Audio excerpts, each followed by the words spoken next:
जय हिंद, नमस्कार।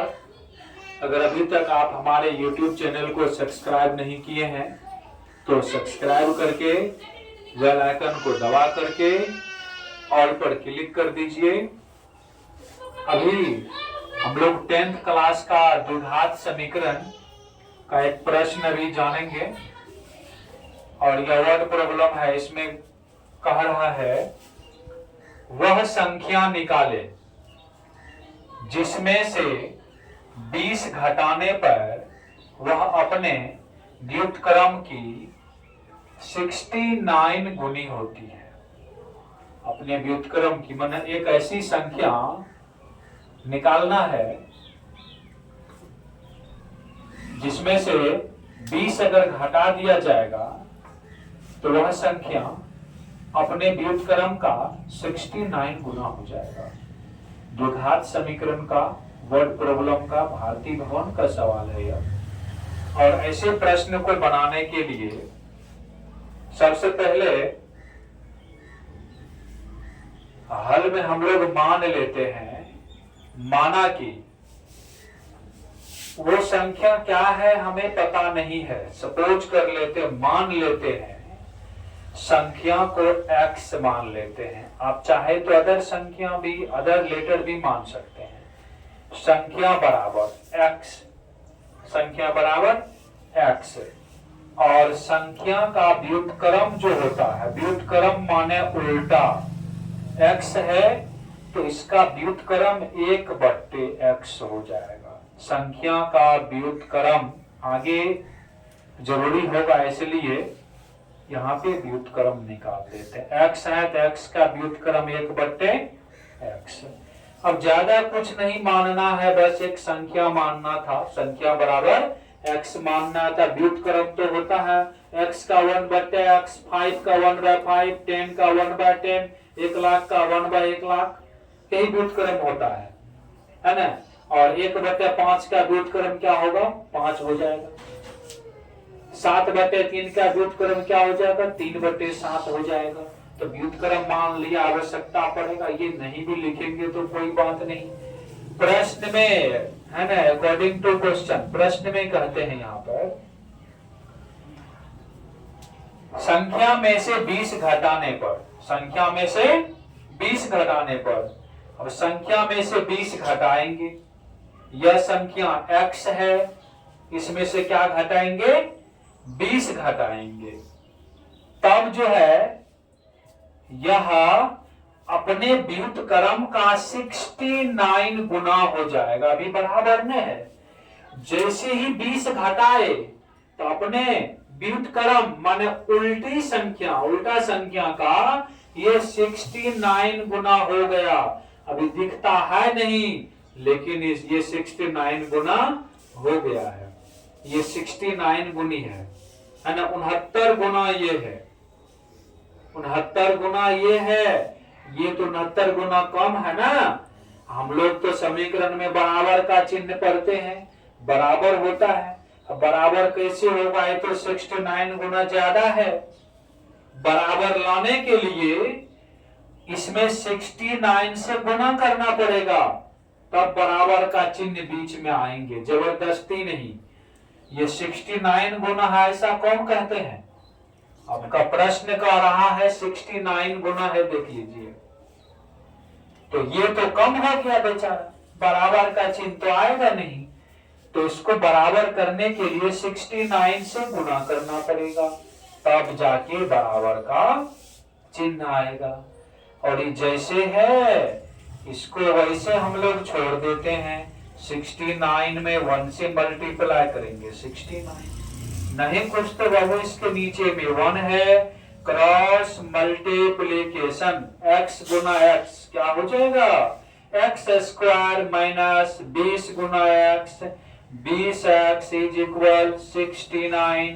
यहाँ पे फ्रेश से दिखाई नहीं पड़ेगा नीचे में। यहाँ आ जाते इस सवाल को लेकर के, बहुत ही आसान सवाल है ना। ये आपको जब भी पूछेंगे तो ये 2 मार्क में पूछेंगे, 5 मार्क में नहीं पूछेंगे। इतनी छोटा सवाल। यहाँ पे x² हम लोग RHS को 0 करते हैं। क्या करता है RHS को 0।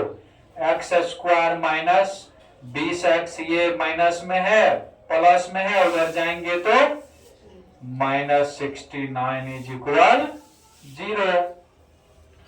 अब यह द्विघात समीकरण के रूप में आ गया, आपको हल करना है। तो द्विघात समीकरण को हम लोग द्विघाती सूत्र से भी हल कर सकते हैं, गुणनखंड विधि से भी कर सकते हैं, वर्ग पूरा करके भी होता है। लेकिन जहां के वर्ग पूरा करके हल करने वहीं कीजिएगा, जबरदस्ती का अपना दिमाग नहीं लगाइएगा, या तो द्विघाती सूत्र से या गुणनखंड से। मेरे हिसाब से आसान गुणनखंड विधि यहाँ पर लगेगा। तो गुणनखंड के लिए तो हम लोग 8वां क्लास से पढ़ते आते हैं गुणनखंड, नहीं वहां पे बहुपद का गुणनखंड करते थे, 9th में भी पढ़े बहुपद का गुणनखंड, 10th में भी बहुपद का गुणनखंड। ये द्विघात में समीकरण आ गया, वही प्रोसेस जैसे बहुपद को होता वैसे इसका होगा। तो एक्स स्क्वायर का गुणांक और अचर पद, एक्स स्क्वायर का गुणांक क्या है, नहीं कुछ तो एक छुपा हुआ है। अचर पद 69 है, तो 69 है अचर पद, 69 में 1 से मल्टीप्लाई करेंगे, क्या होगा 69। 2 से तो लगेगा नहीं, 2 से तो नहीं लगेगा, 3 से लगेगा। 3 का मछा का बार में 2 बार में, और 3 का मनवा का बार में 3 बार में। अब तो ये तो 1 से लगेगा, 1 से लगाने के बाद कोई फर्क नहीं, हमको बीच वाला ये पुराना रहता है 20x। 23 में से 3 गए 20, आसान छे।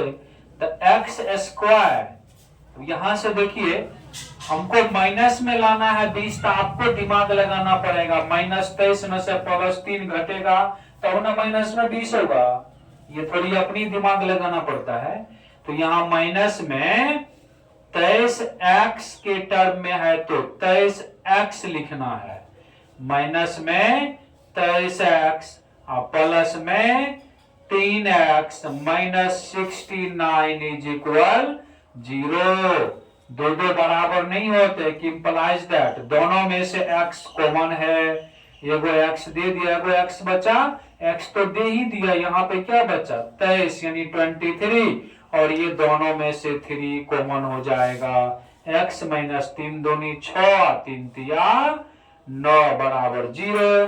फिर ये दोनों में से क्या है कॉमन, x - 23 कॉमन है, x + 3। अब इसके बाद बराबर 0 है, तो बारी बारी से दोनों को 0 के बराबर करेंगे। आइदर दोनों में से कोई एक इसका आंसर बन के आएगा, EITHER, आइदर दोनों को बारी बारी से 0 के बराबर करेंगे, क्योंकि यहाँ पर शून्य दिया हुआ है, 3 प्लस में है, उधर जाएंगे तो क्या हो जाएंगे बंधु माइनस में, और यहाँ पर 23 माइनस में, उधर जाएंगे तो प्लस में। आपको बोले थे संख्या माइनस में नहीं होगा, यहाँ पे संख्या माइनस में नहीं लेना है, माइनस वाले इम्पॉसिबल हो जाएगा, है ना। तो IMP इम्पॉसिबल का शॉर्ट फॉर्म, असंभव ये नहीं होगा, तो संभव क्या होगा पॉजिटिव मान होगा। x का मान 23 जो हम लोग माने थे, अतः संख्या बराबर क्या माने थे, संख्या बराबर x, यानी 23 इस प्रश्न का उत्तर हो गया। मतलब वह संख्या 23 है जिसमें से 20 घटा देंगे तो वह अपने व्युत्क्रम का 69 गुना हो जाएगा। तो इस प्रकार का प्रश्न का हल पाने के लिए आप हमारे YouTube चैनल को सब्सक्राइब कीजिए, लाइक कीजिए, फॉलो कीजिए।